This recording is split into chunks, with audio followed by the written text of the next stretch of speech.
ہم سب یہاں اس امید سے جمع ہیں کہ کولکاتہ میں جتنے بھی ادارے اس وقت چل رہے ہیں وہ ادارے اس طریقے سے نہیں چل رہے ہیں جس طریقے سے اس کو چلنا چاہیے تھا. یہ بہت افسوس کا مقام ہے کہ جن اداروں کو آج سے قریباً 70-80 سال پہلے بنایا گیا، جن اداروں کو آج عروج پر رہنا چاہیے تھا، آج وہ ادارے بکھرے ہوئے نظر آتے ہیں، آج وہ ادارے خسارے میں نظر آتے ہیں. اور شاید آج کے وقت میں ہم سب بھول چکے ہیں کہ ان اداروں کو بنانے کا مقصد کیا تھا. کولکاتہ مسلم یتیم خانہ کو 1898 عیسوی میں نواب عبداللطیف صاحب نے اس امید سے اس کی بنیاد ڈالی تھی کہ کولکاتہ میں رہنے والا کوئی بھی یتیم بچہ گھر سے اور پڑھائی سے محروم نہ ہو.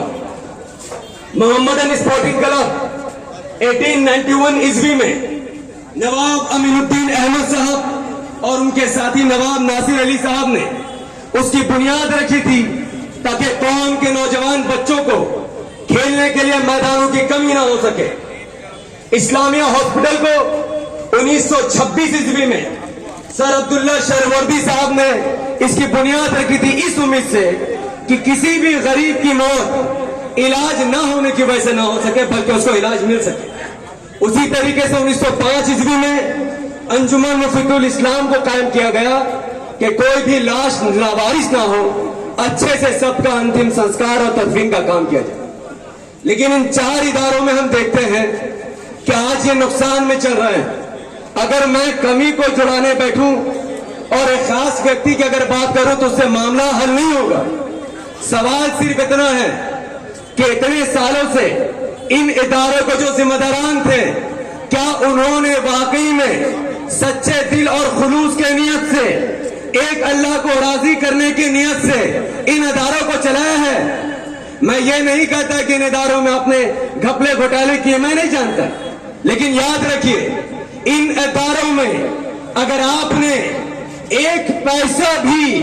ان اداروں کا اپنے پیٹ میں اور اپنے بچوں کے پیٹ میں بھرا ہے تو رب کعبہ کی قسم آپ نے اپنے پیٹ اور اپنے بچوں کے پیٹوں میں کوئی پیسہ نہیں، کوئی اناج نہیں، بلکہ جہنم کا آگ بھرا. کیونکہ ان اداروں کا مقصد تھا غریبوں کا علاج ہو، غریبوں کو تعلیم دی جا سکے، غریبوں کی پرورش کی جا سکے، ایک غریب کھیل کود کر اپنا نام روشن کر سکے. اور جن لوگوں نے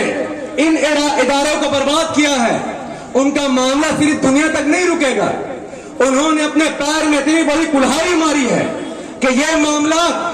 سیدھے آخرت میں جا کر جڑے گا اور اللہ کے سامنے آپ کو حساب دینا ہوگا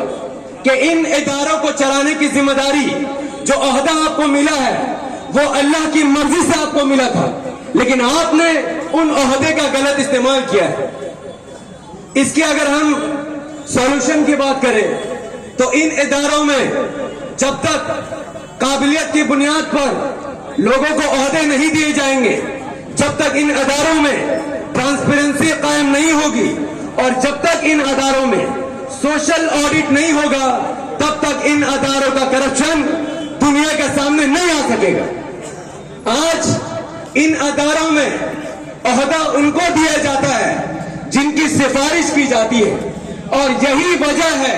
کہ یہ ادارے برباد ہیں. اور میں یقینی طور پر یہ بات کہہ سکتا ہوں کہ جس دن ان اداروں میں سفارش کی جگہ، جس دن ان اداروں میں راجنیتی کی جگہ قابلیت کے بنیاد پر مینجمنٹ میں لوگوں کو حصہ بنایا جائے گا، اس دن رب کعبہ کی قسم یہ عمارت اور یہ ادارے جو آج پست حال ہیں وہ انشاءاللہ آپ کو عروج میں جاتے ہوئے دکھیں گے. ان اداروں میں ایک چارٹرڈ اکاؤنٹنٹ کی ضرورت ہے. ہر سال ان اداروں میں جتنے پیسے آتے ہیں وہ کہاں سے آتے ہیں، کہاں خرچ ہوتے ہیں، اس کا آڈٹ ایک چارٹرڈ اکاؤنٹنٹ سے کروانا ہوگا اور وہ چارٹرڈ اکاؤنٹنٹ اس کا لنک کسی بھی مینجمنٹ سے نہیں ہونا چاہیے. تب جا کر ہمیں پتہ چلے گا کہ کتنے پیسے ان ادارے میں آئے ہیں اور کتنے پیسے ان ادارے میں خرچ ہوئے. اور ہر مہینے